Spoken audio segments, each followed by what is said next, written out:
All right. And then number 10, we got the Dallas Cowboys last year at number 15. I love the spot here for the Cowboys. I think a lot of people are going to have them a lot higher, but we're not going to be tricked by Dak Prescott. We're just not.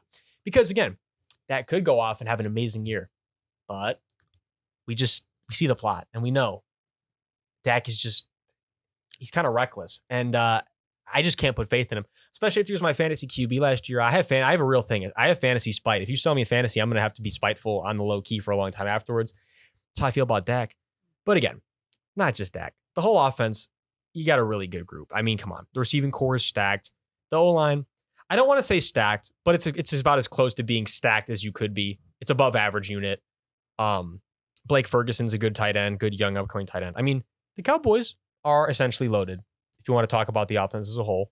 But that's the thing is, Dak Prescott, it just leaves a sour taste in your mouth after all these years of it's like a roller coaster. It's like a Dak coaster. And I'm over it. So I think having him right on the fringe of the single digits where I like it, but we just know Dak could sell this offense.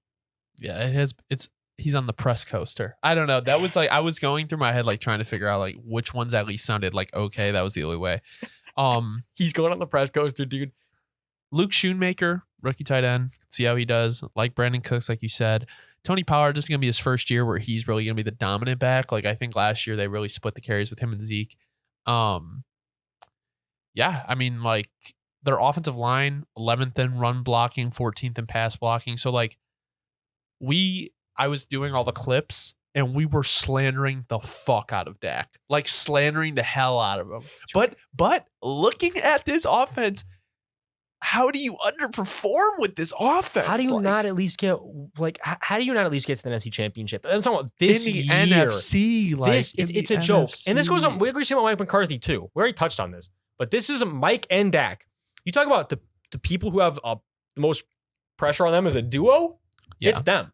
Because if shit does not work down there, we know whose fault it was already. Yeah, it's Mike McCarthy and Dak Prescott. Yeah, I mean, he had 23 touchdowns last year, 15 interceptions. He was just so reckless, too. Like every interception was just something where it's like you're playing Madden against a bad opponent. Where you're like, did they really just throw that? And I know that's why it kills you. Like I know the argument was like, oh, like they're a good team, like they can afford it, right? But like it was just kind of like, but do you want that from your quarterback? Yeah, no, that's it. I don't like me. I don't know about all the other fan bases. Me personally, though, I don't like when my quarterback goes from playing like a fringe MVP one year to playing like him, like he's struggling to make the roster next year.